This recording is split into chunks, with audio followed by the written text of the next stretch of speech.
30 años después.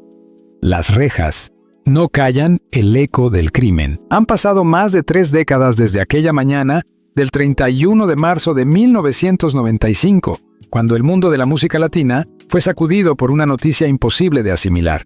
Selena Quintanilla Pérez, la reina del Tex-Mex, había sido asesinada a sangre fría por la persona que una vez consideró su amiga, su confidente, su leal admiradora, Yolanda Saldívar. Pero lo que el público conoció fue tan solo la punta del iceberg. 30 años después, la historia ha seguido latiendo, en silencio, tras los barrotes de una celda en Mountain View, Texas, donde Saldívar, ya septuagenaria, ha vivido cada uno de sus días con el peso del pasado martillando su mente. Una vida marcada por la reclusión, el aislamiento, la controversia y, según algunas fuentes cercanas, por un progresivo deterioro físico y mental. La prisión no solo encierra un cuerpo, también puede ser una celda para los recuerdos, la culpa y los fantasmas. Una reclusa infame, el infierno de la celebridad en la cárcel. Desde el inicio de su condena a cadena perpetua en 1995, la figura de Yolanda Saldívar se convirtió en un símbolo de traición. Dentro de las paredes de la unidad de mujeres de Mountain View, su nombre se volvió sinónimo de peligro, de controversia y para muchas reclusas de odio visceral. Contrario a lo que podría imaginarse, su fama no le trajo privilegios. Al contrario, le costó años de aislamiento total por temor a que otras internas intentaran atacarla. La amenaza era real. Varias reclusas habrían expresado abiertamente su deseo de hacer justicia con sus propias manos. Yolanda fue catalogada como inmate of high profile. Por años permaneció en régimen de seguridad especial, sin contacto con la población general, monitoreada casi las 24 horas. Ella nunca tuvo paz aquí, declararía una antigua oficial de correccionales que prefirió el anonimato. No por lo que ella hizo solamente, sino por lo que simboliza. Aquí dentro, muchas veneran a Selena como un ícono cultural, incluso espiritual. Ver a su asesina caminando por los pasillos era imposible. El paso de los años. Enfermedades, soledad y declive. Yolanda Saldívar llegó a prisión con 35 años. Hoy, a sus 64, su cuerpo es testigo implacable del paso del tiempo. Varias fuentes de dentro del sistema penitenciario han informado que su salud ha empeorado dramáticamente en los últimos años. Se habla de hipertensión, diabetes tipo 2 mal controlada, problemas renales y, recientemente, de una posible depresión clínica severa. Las visitas médicas a la unidad hospitalaria del penal se hicieron más frecuentes entre 2020 y 2025.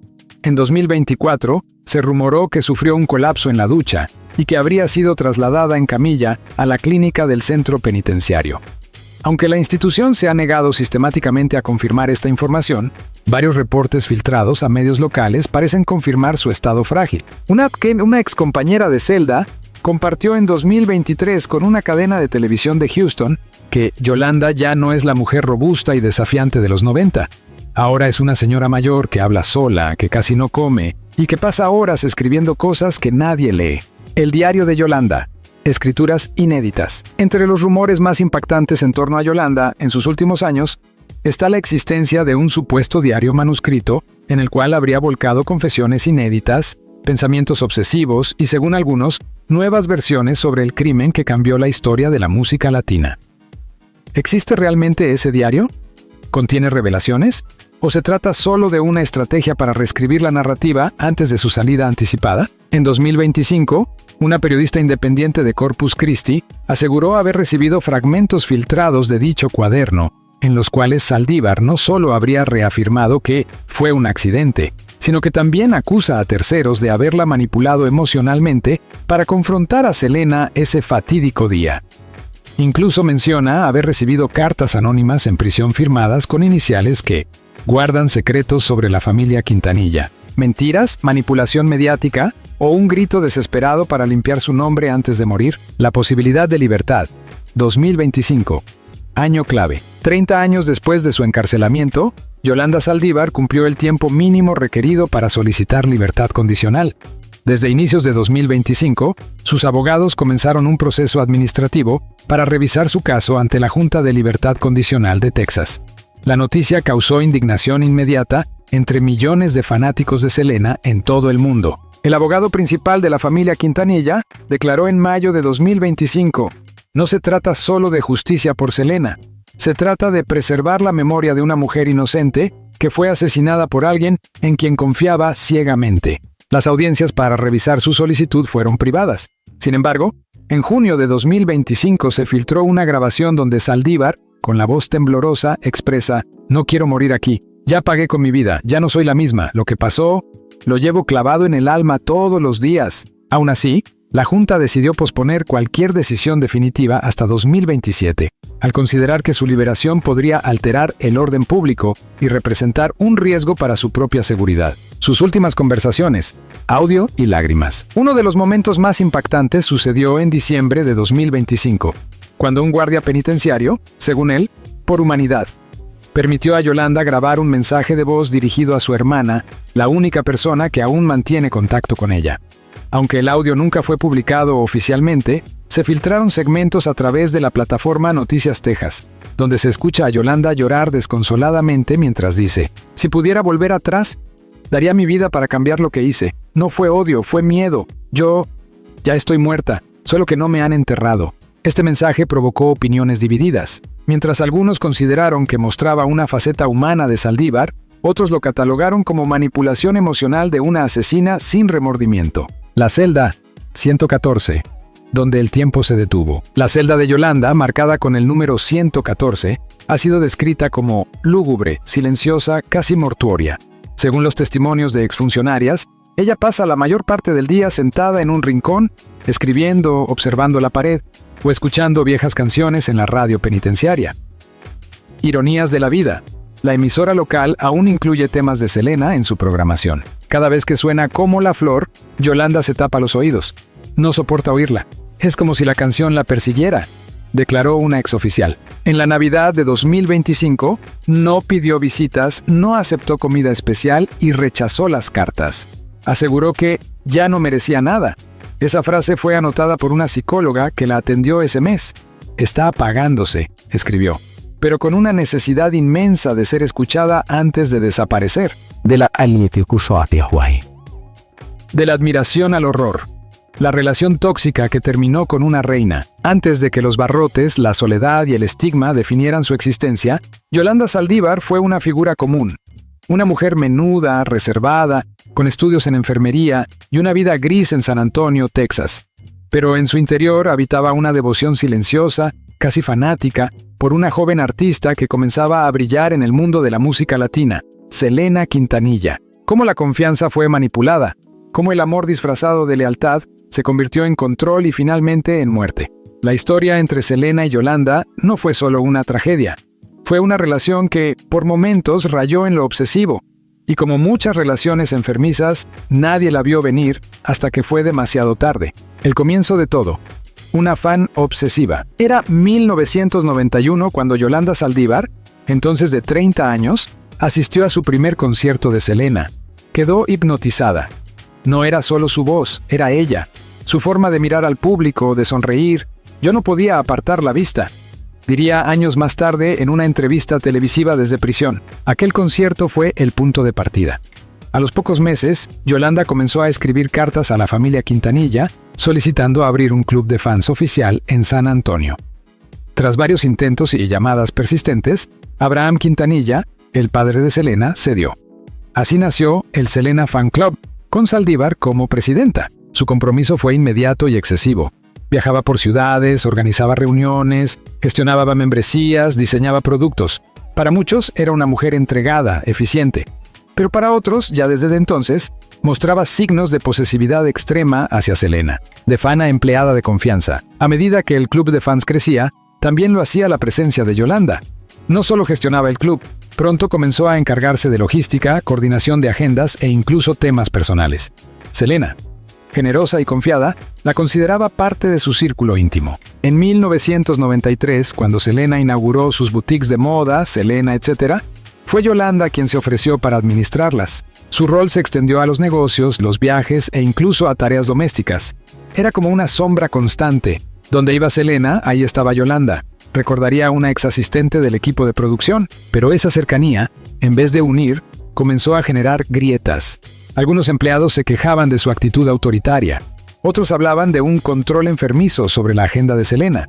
Incluso la propia Suzette Quintanilla, hermana de la cantante, expresó su incomodidad. Control, celos y alarmas ignoradas. Varios testimonios han revelado que Yolanda mostraba actitudes extremadamente celosas.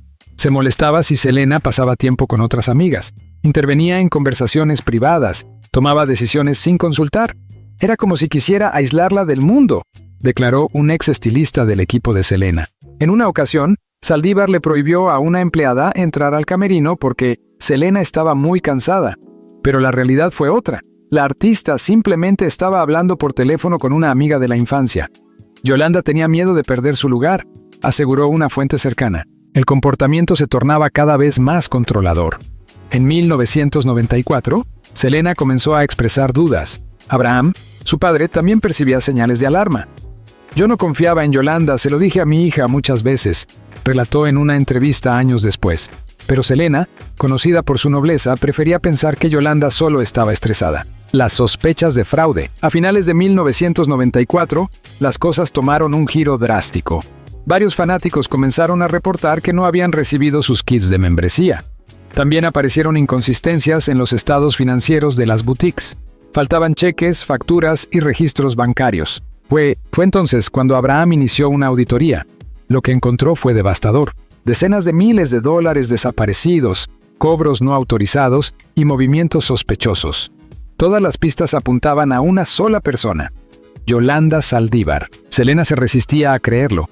Enfrentó a Yolanda, quien negó todo y lloró desesperadamente. Prometió explicaciones, prometió devolver cada centavo. La cantante, como siempre, intentó protegerla, pero el daño ya estaba hecho. El 9 de marzo de 1995, la familia Quintanilla decidió despedir formalmente a Yolanda. La confrontación fue tensa. Abraham la acusó directamente. Suzette no quiso ni mirarla. Pero Selena aún tenía preguntas sin respuesta. La cita mortal. 31 de marzo de 1995. A pesar de haber sido despedida, Yolanda seguía en posesión de documentos importantes. Estados bancarios, contratos, documentos fiscales. Selena, decidida a cerrar el capítulo, accedió a encontrarse con ella en el motel Days Inn de Corpus Christi para recuperarlos. Esa mañana, llegó sola. Entró a la habitación 158 sin saber que era un viaje sin retorno. Lo que ocurrió dentro de esa habitación ha sido reconstruido por investigaciones, testimonios y la propia declaración de Saldívar. Según la acusada, discutieron acaloradamente. Selena le exigió los papeles. Yolanda lloró. Luego, según su testimonio, la cantante la habría llamado ladrona. Fue entonces que sacó un revólver Taurus calibre 38. Selena intentó huir. Recibió el disparo en la parte inferior del hombro derecho, atravesando una arteria clave. Aún así, logró correr hasta el lobby del motel. Dejó un rastro de sangre de más de 100 metros. Sus últimas palabras, Yolanda me disparó. Minutos después, la ambulancia confirmaría lo que el mundo nunca quiso oír. Selena había muerto. Tenía 23 años. Obsesión. Hasta el final, el cerco policial. Tras el disparo, Yolanda corrió a su camioneta roja. Durante 9 horas mantuvo a la policía en un tenso enfrentamiento, apuntándose con la misma arma en la sien. No quería matarla. Fue un accidente.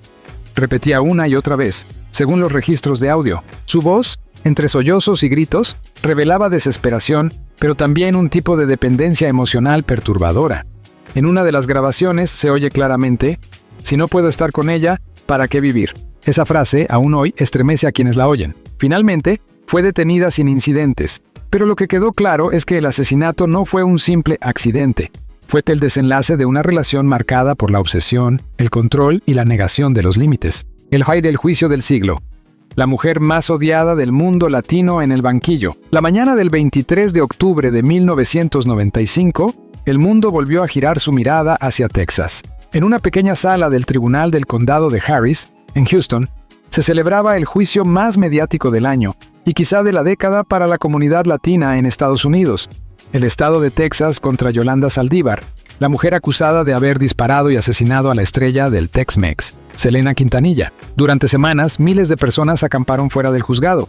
Las cámaras de televisión transmitían en vivo. Las estaciones de radio narraban cada minuto como si se tratara de la final de un mundial. La comunidad hispana exigía justicia. Pero lo que se vivió dentro de esa sala fue más que un juicio. Fue una catarsis colectiva.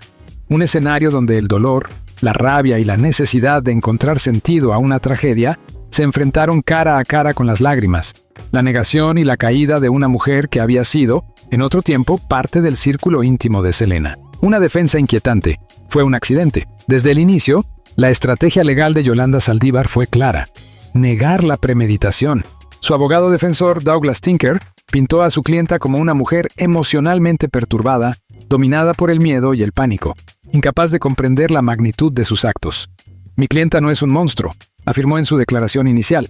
«Es una mujer que adoraba a Selena y que jamás tuvo intención de matarla». El centro de la defensa fue el argumento del disparo accidental. Según Yolanda, ella sacó el arma no para matar, sino para asustar. En su versión, la confrontación con Selena la hizo perder el control. El revólver se disparó mientras forcejeaban, y la bala se escapó por error. Pero desde el primer día, esa narrativa comenzó a resquebrajarse. Las pruebas irrefutables, balística y testimonios clave. Uno de los momentos más demoledores del juicio fue cuando la fiscalía, liderada por Carlos Valdés, presentó las pruebas forenses. El disparo que mató a Selena no fue hecho a quemarropa ni durante un forcejeo. Según el peritaje balístico, el arma fue disparada a una distancia aproximada de 1,5 metros, apuntando directamente al hombro derecho de la víctima, con una trayectoria descendente que afectó una arteria clave. Valdés, con contundencia, dijo frente al jurado: «Este no fue un accidente, fue una ejecución deliberada». Yolanda Saldívar apuntó, disparó y luego la dejó morir. También se incluyó el testimonio de una recepcionista del motel Days Inn, quien vio a Selena salir herida, sangrando y gritar con claridad: «Yolanda me disparó». Ese testimonio fue devastador, no solo por su contundencia, sino porque fue lo último que dijo la víctima antes de morir. Su palabra se convirtió en prueba viva desde la tumba. El arma, la compradora, el motivo. La fiscalía presentó además la compra del arma como prueba de premeditación. Yolanda había comprado el revólver Taurus el 11 de marzo de 1995, 20 días antes del crimen. No era una reacción impulsiva, era una decisión, y aunque la defensa intentó justificarlo, diciendo que Saldívar temía por su seguridad, alegando que recibía amenazas por las acusaciones de fraude, lo cierto es que no existía una denuncia formal ni evidencia de que su vida estuviera en peligro. El móvil que propuso la fiscalía fue claro. Selena descubrió los robos, rompió la relación y Yolanda, obsesionada y desesperada por no perderla, reaccionó con violencia. El juicio psicológico. Más allá de la ley. Uno de los aspectos más fascinantes del juicio fue el debate público y mediático en torno a la salud mental de Saldívar. ¿Era una mujer enferma? ¿O una manipuladora brillante? Un perito psiquiátrico de la defensa la describió como una persona con rasgos de trastorno de personalidad dependiente y tendencias obsesivas. Aseguró que su dependencia emocional hacia Selena era tan intensa que cualquier intento de separación provocaría una crisis descontrolada. Sin embargo, el psicólogo forense de la fiscalía fue tajante. Ella sabía lo que hacía, sabía cómo manipular, cómo controlar y cómo destruir. Este duelo de expertos generó acalorados debates en los medios. Algunos la veían como una víctima de su mente, otros como una calculadora emocional con ansias de protagonismo. El impacto de la prensa. Juicio paralelo. Mientras los abogados batallaban dentro del juzgado, fuera se libraba otra guerra, la del juicio mediático. Cada canal de televisión tenía analistas, comentaristas e incluso expertos en lenguaje corporal analizando cada gesto de Yolanda. Cuando lloraba, decían que era fingido. Cuando callaba, la llamaban cínica. Cada expresión era diseccionada como si de un reality show se tratara. Los titulares eran brutales. La Terminine Tays, la asesina de la reina del Tex-Mex, enfrenta su destino. ¿Remordimiento o estrategia legal? El rostro del odio. Así se ve Yolanda Saldívar tras las rejas. La presión social era tal que muchos temían que el jurado estuviera influenciado por la opinión pública. Sin embargo, el juez Mike Westergren fue firme en mantener la objetividad del proceso. El veredicto. Culpable. El 23 de octubre de 1995, exactamente 6 meses después del crimen, tras menos de 3 horas de deliberación, el jurado regresó con su veredicto. Culpable de asesinato en primer grado. La sentencia fue clara y contundente. Cadena perpetua con posibilidad de libertad condicional después de 30 años. Al escuchar la decisión, Yolanda apenas parpadeó. No lloró, no gritó, solo bajó la cabeza. Algunos dijeron que fue resignación. Otros, frialdad. Los padres de Selena lloraron en la sala. Su hermano Abe abrazó a Suzette.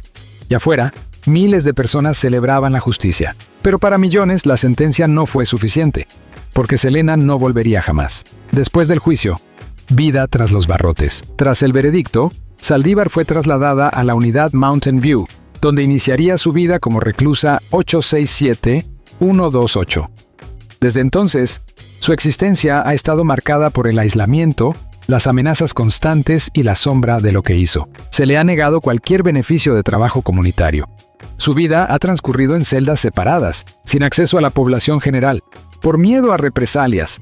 Ha sido transferida varias veces dentro de la misma unidad y, según informes internos, ha tenido episodios de crisis emocional. En 2002 solicitó un nuevo juicio, alegando que su defensa inicial fue deficiente. La Corte lo rechazó por unanimidad. Desde entonces, ha vivido su encierro sin apelaciones formales. Solo ha hablado en contadas entrevistas. La más impactante fue en 2014, cuando dijo: «Yo no maté a Selena, fue el destino». Esa frase provocó una ola de indignación. Para muchos confirmó que nunca se ha arrepentido. La eternidad de Selena y la maldición de Yolanda, entre altares, documentales y rechazo eterno. 30 años han pasado desde el asesinato de Selena, pero su nombre no ha perdido fuerza. Todo lo contrario, su leyenda ha crecido hasta convertirse en mito, en símbolo de empoderamiento, identidad latina y resistencia cultural. Selena no solo fue una artista, se convirtió en ícono, mártir y emblema de lo que pudo ser. Y mientras la estrella sigue brillando, la sombra de Yolanda Saldívar permanece encerrada en el imaginario colectivo como la gran traidora, el rostro imborrable de la pérdida. Este capítulo profundiza en cómo la figura de Selena trascendió la muerte, y cómo la memoria pública ha sentenciado a Saldívar a un infierno más profundo que la prisión. Selena vive. El nacimiento de un mito. El 3 de abril de 1995, tan solo 3 días después del asesinato, más de 60,000 personas se congregaron en Corpus Christi para rendir homenaje a Selena. Fue el primer indicio de que la artista no moriría jamás en el corazón de sus fans. A lo largo de los años, esa devoción solo ha aumentado. En 1997, la película Selena, protagonizada por Jennifer López, catapultó la historia a un nivel global. El filme no solo fue un éxito comercial, consolidó la narrativa heroica y trágica de una joven promesa apagada por una traición imperdonable. Con el tiempo, Selena se convirtió en un rostro en murales de Los Ángeles a Monterrey, una muñeca de colección, un símbolo de identidad chicana y latina, un fenómeno en redes sociales, un ícono feminista para nuevas generaciones. Cada año, miles visitan el Selena Museum, administrado por su familia, donde se preservan su ropa, premios, fotos y objetos personales. La emoción es palpable. Algunos lloran, otros oran, todos coinciden en algo. Selena es eterna. Yolanda, el nombre que no se pronuncia. Mientras la figura de Selena se eleva como símbolo, el nombre de Yolanda Saldívar ha sido sistemáticamente borrado de toda narración pública oficial. Ni en documentales autorizados, ni en el museo, ni en los materiales conmemorativos se menciona a la asesina por nombre completo. Para la familia Quintanilla y millones de fanáticos, pronunciar Yolanda es profanar la memoria de Selena. Incluso en las redes sociales, las publicaciones con su nombre suelen ir acompañadas de insultos, amenazas o censura. Muchos han sugerido que esta omisión es parte de un proceso necesario de duelo colectivo, pero también ha dado lugar a un fenómeno paralelo, la demonización absoluta. Yolanda no solo es la culpable, se ha convertido en la personificación del mal. Representaciones mediáticas, reescribir la historia. En años recientes, la figura de Yolanda ha sido objeto de representación en diversas producciones. En 2020, Netflix lanzó Selena, la serie, en la que Yolanda es retratada como una mujer sombría, manipuladora y emocionalmente inestable. En múltiples documentales de cadenas como Univisión y Telemundo, se reconstruyen los hechos con dramatizaciones que la presentan como obsesiva, celosa y calculadora. En plataformas como TikTok y YouTube, creadores de contenido dedican videos enteros a analizar su psicología, sus gestos durante el juicio o incluso especular sobre su vida actual. Algunas voces han criticado que estas representaciones carecen de matices, pero para la mayoría, el castigo social es más que justo. Nunca vamos a permitir que se la humanice, escribió una usuaria en un foro de fans. Nos robó a nuestra reina. El rechazo colectivo. La condena más allá del Código Penal. Aunque la justicia formal dictó una sentencia de cadena perpetua, con posibilidad de libertad condicional tras 30 años, la sociedad ya había emitido su veredicto desde el primer día. Yolanda Saldívar no merece perdón. Prueba de ello son los movimientos sociales que surgieron en 2025, cuando la defensa anunció que solicitaría la revisión de su caso. En redes sociales se viralizaron hashtags como #Justicia para Selena, #No a la libertad de Yolanda, #Selena Eterna. Además, se organizaron peticiones en línea que acumularon más de 3 millones de firmas en menos de 2 semanas para impedir que obtuviera libertad condicional. La gobernadora de Texas incluso recibió cartas públicas de artistas latinos, entre ellos cantantes, actores y escritores, solicitando que se bloquee cualquier intento de excarcelación. Familia Quintanilla, guardianes de la memoria. Durante 3 décadas, la familia de Selena ha luchado por preservar su legado y evitar que la historia sea distorsionada. Abraham, Suzette y A.B. Quintanilla han declarado en múltiples ocasiones que el dolor no ha disminuido y que la herida sigue abierta. En una entrevista de 2023, Suzette dijo con voz quebrada: "Cada vez que alguien menciona a Yolanda, es como volver a ese 31 de marzo. Ella no solo nos arrebató a Selena, nos quitó la vida que habríamos tenido con ella. Por esta razón, la familia ha sido tajante. Nunca han perdonado ni perdonarán a la mujer que destruyó su mundo". Las nuevas generaciones, Selena sin contexto, un fenómeno curioso ha surgido en los últimos años. Para millones de jóvenes, Selena es una figura que conocen por su música, su estética o por TikToks virales, pero no todos conocen la historia de su asesinato. En este contexto, algunos consideran que la figura de Yolanda Saldívar se está difuminando. Pero los intentos de olvidar han generado preocupación. Muchos educadores y líderes comunitarios aseguran que es importante recordar la historia completa, no para revivir el dolor, sino para no repetir errores. Hay escuelas en Texas donde se enseña la historia de Selena como parte del currículo cultural. Y en esas clases, el nombre de Yolanda se menciona como advertencia, como símbolo del peligro de las relaciones de poder y dependencia emocional mal gestionadas. El día en que Yolanda muera, la pregunta inevitable ronda en muchos círculos. ¿Qué ocurrirá el día que Yolanda Saldívar muera? Algunos afirman que será el cierre de un ciclo, que su muerte liberará, de algún modo, a la memoria de Selena de la sombra del crimen. Otros temen que, con su muerte, se pierdan detalles cruciales no confesados, que desaparezcan documentos, cartas o grabaciones que aún podrían aclarar puntos oscuros. Incluso hay quienes creen que su fallecimiento podría convertirse en nuevo objeto de morbo mediático. ¿Será sepultada en anonimato? ¿Será protegida? ¿Habrá quien la llore? Una cosa parece segura: millones no la perdonarán jamás. El ocaso de Yolanda Saldívar. Soledad, enfermedad y la condena que nunca prescribió. 30 años después de apretar el gatillo que apagó la vida de Selena Quintanilla, Yolanda Saldívar se encuentra en el ocaso de su propia existencia, aislada, deteriorada y rechazada por el mundo entero. Este capítulo cierra el círculo con el retrato más íntimo y devastador de una mujer marcada por la infamia. Ya no es la mujer firme de los 90, ni la figura desafiante del juicio.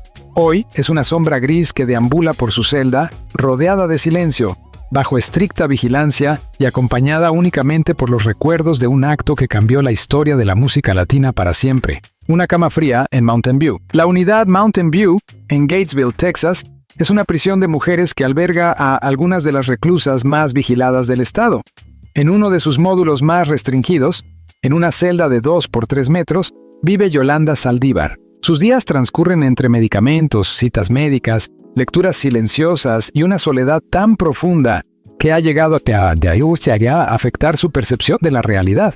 Las últimas fuentes internas afirman que su estado físico ha empeorado notablemente desde 2022. Diabetes avanzada, problemas de circulación, hipertensión, caída crónica del cabello y al menos 2 hospitalizaciones por hipotensión severa. Su celda, según informes extraoficiales, está decorada con dibujos, recortes de revistas religiosas y una fotografía antigua de sus padres.